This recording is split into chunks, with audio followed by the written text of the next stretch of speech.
ध्यान देने वाले फैंस ज्यादा है।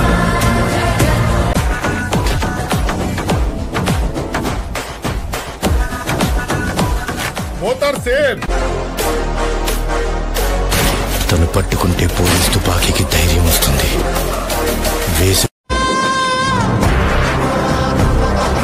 గుండా యుద్ధం చేసిన ఒక రాజుది, కండ్రగొడ్డలి పట్టిన యమధర్మరాజుది.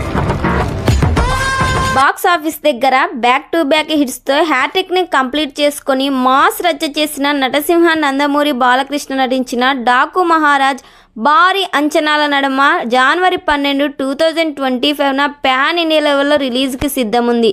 ఈ సినిమా కోసం బాలయ్య ఫ్యాన్స్ అయితే ఈగర్గా వెయిట్ చేస్తున్నారు. తమన్ అందించిన బ్యాక్గ్రౌండ్ స్కోర్ ట్రైలర్లో ఓ రేంజ్లో హైలైట్గా నిలిచింది. ఈ సినిమాలో ఫ్లాష్ బ్యాక్లో వచ్చే హీరోయిన్గా విజయశాంతిగా నటిస్తున్నారు. వీరిద్దరి మధ్య ఒక సాంగ్ కూడా ఉండబోతుందని బాబీ తెలిపారు. ఈరోజు ఈ సినిమా నుండి 5th సాంగ్ అయితే రిలీజ్ చేయబోతున్నట్లు సమాచారం వినిపిస్తుంది. మరి ఈ సినిమా సాంగ్ కోసం మీరెంతమంది వెయిట్ చేస్తున్నారో కామెంట్ చేయండి.